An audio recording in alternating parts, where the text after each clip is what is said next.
Hey guys, how you doing? Welcome back to the REI Network podcast. Back with another episode.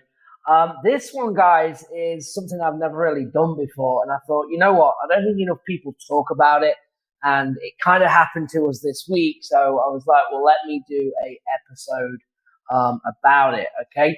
Just before we do, though, do me a favor, just like always, give me a like and subscribe. Drop any comments if you have anything to add on any of these episodes. That would be awesome. Make sure you download if you listen on the podcast as well. So this episode I called Due Diligence Will Catch Scammers. Okay? Due diligence will catch scammers. So you've got to be making sure if you're new or seasoned that you're going through the right processes to close a real estate transaction. This is very, very important. Okay, always do your own due diligence. And what you're going to find is things will start to not make sense. And when they start to not make sense and your gut feeling is telling you something, then you need to dig deeper and you need to start looking for red flags. Now, I'm sure there's 100 ways, of being scammed. I've actually, believe it or not, this has only happened one time, probably 4 years ago. Now, I closed a house in Dallas, and it was fraud. Someone had done a fake power of attorney, and we had purchased this property. We were wholesaling it to the buyer. The transaction, the money had been sent to escrow. The transaction actually happened. The buyer was the new owner with title insurance. And the only reason that we caught it was after the property closed, when they went to send the money, okay, they asked the seller, that was not really the seller, they'd done, again, a fake power of attorney to close this property, said, oh, don't send the money to that LLC or that name, send it to this name. And they tried to change the name of where the money was being sent. And they were like, we can't, we have to send it here by law. And they were like, oh no, just send it, to this name. So anyway, kind of red flags went off at the title company. There was kind of then a big lawsuit that happened because we'd actually closed the property. So we'd been paid, I think, $12,000 on a wholesale fee. And the buyer was like, I have title insurance. I own the property. He'd already signed, had a tenant ready to go. Like, they were like in, he's like, I am not backing out. Like, this is not on us. Like, the title company should have done their job. And there was some way that this should have been, kind of come up. So these things can really happen. And again, it's happened to me once when we've actually closed, but it was weird. Like, the seller was like letting us in. It was like super bizarre how it worked. And it was actually this lady, and we just couldn't believe what was going on. So that's happened. But anyway, this week, what happened was a coaching client bought me a deal, a creative finance deal. This deal was principal only payments. The seller wanted $8,000 down, $400 a month, with a 10-year balloon payment. Okay. So that was kind of the deal. So we looked at it. Numbers were good. We felt that the rents could probably be rented for, I can't remember now. I want to say $1,400-1,500 a month. Or maybe that was if we could cash flow that if we Airbnb'd it. But it was cash flowing well over $600 per month. So we were looking at it, and we worked out what we need to bring in and obviously pay my student that bought the deal. And then if we furnished it to Airbnb. So me and Dustin are kind of looking at this.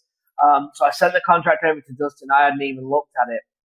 And then we were kind of in a discussion between the student, one of my partners, to start looking at this deal. The first thing is, when we pulled it up, though, this property was up for rent. And they had 4 properties in the area under the same name. And they were all in great condition, and they were all at kind of fair market value, rent-wise. And it didn't make sense that it hadn't been rented. And it was basically saying like 3 months or something it hadn't been rented for.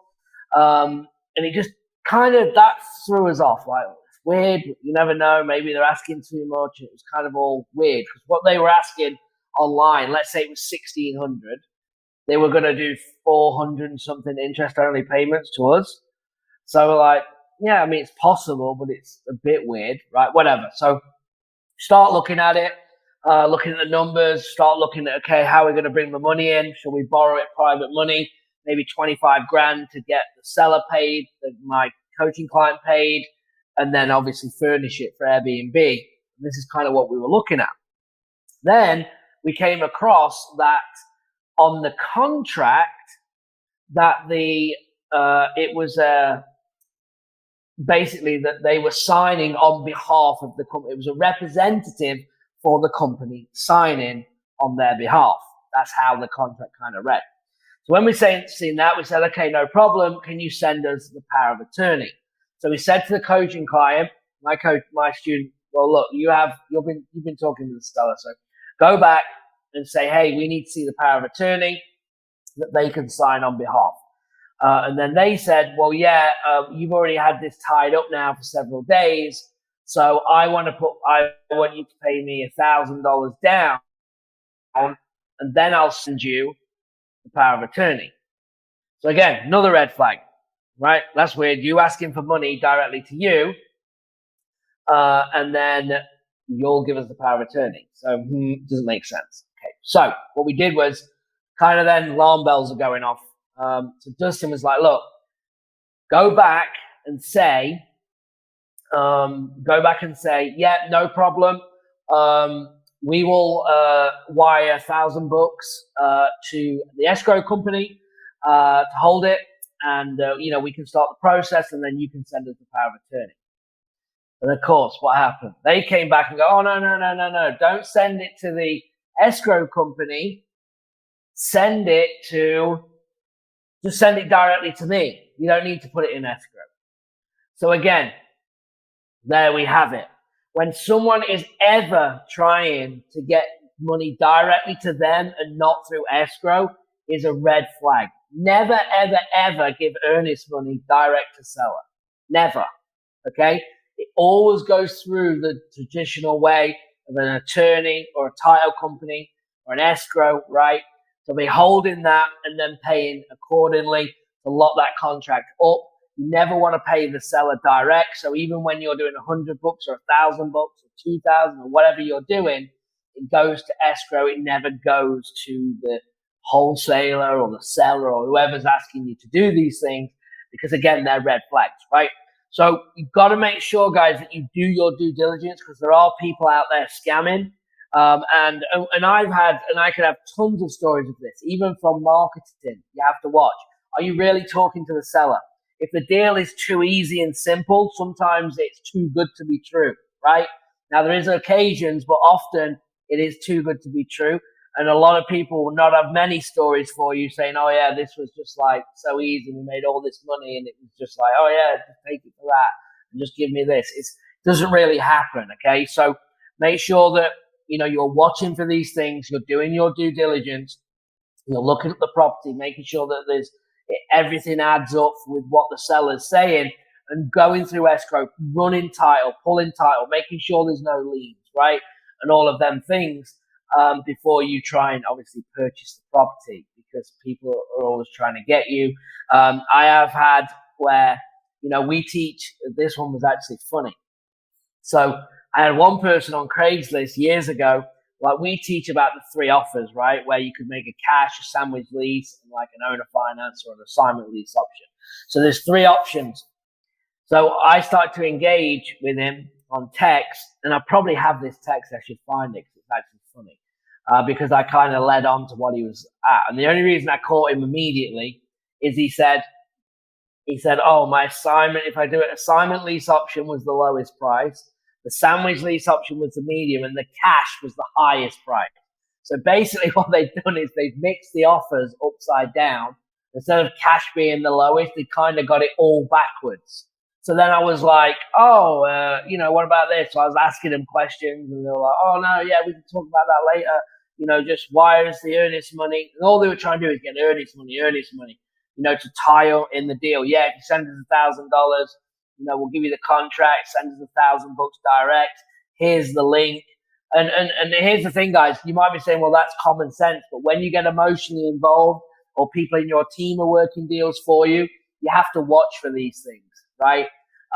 Because not only can, with us and our clients and you guys listening, hopefully I may stop one of these things if it happens to you. When it comes up, you might say, oh, actually, I remember Gavin saying, like, they're trying to get the money direct. And some people don't understand. So it's not like they're trying to scam you. It's just like, hey, like we get like, oh, yeah, just send it to me. No, Mr. Seller, it has to go in escrow. Like, this is the way that we do it. And if they're like, oh, okay, fine. Okay, I didn't realize. But if they're persistent, and it doesn't make sense. We had it again with another client in New Orleans. He wanted $1,000 down before he signed the contract. $1,000 because this was supposed to be a deal before we signed the contract. Like, they try the craziest things and you just can't do it, right? You can't like go there. You need to make sure that you're doing things properly. And again, if it's through an attorney, a title company, okay, where they're holding it in escrow, then you should be fine. And obviously it will come up on title search and they should be able to do their due diligence. So I don't want to freak anyone out, but it does happen out there. So make sure that you're, doing your due diligence on them properties. And as much as money as we can make and save, but we can actually help, our clients, you guys as the listeners, to make sure that you don't fall in the trap and do something because you're new, right? We talk about take massive action, figure it out. I'm bad for it. I'm bad. I'm like, go and take action. We'll figure it out. But I think when it comes to that paperwork and the money, you do need to be seeking legal advice, using the right people to get through that. So hopefully that helps, guys. And let me know. Put in the comments if you've got a similar story or you know of anything. And again, I've got tons that I could go on, but you've just got to be watching for these little red flags, the things that are not normal, that are out of kind of the ordinary, that and see, and they're saying things and they're acting weird. All of these things that can be like, something's off here. I need to now pay more attention, because if you see one red flag, there's normally a sequence of them. Then you say, well, that's not normal, and this isn't normal, and this is how it led into. Then all of a sudden communication stops when you've kind of figured it out. And it's a shame because, it's a deal that someone thinks they're going to get, and we're like, hey, I think we're going to buy this from you. We were kind of like all in. We'll line up the money. We were going, all right, like we're going to Airbnb it near the college. Like, we've done a lot of work.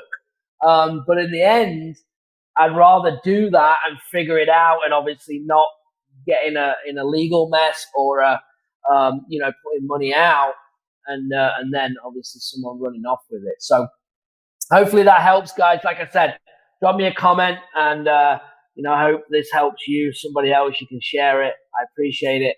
And guess what? I'll see you on the next episode. Have a good one. Thanks. Bye-bye.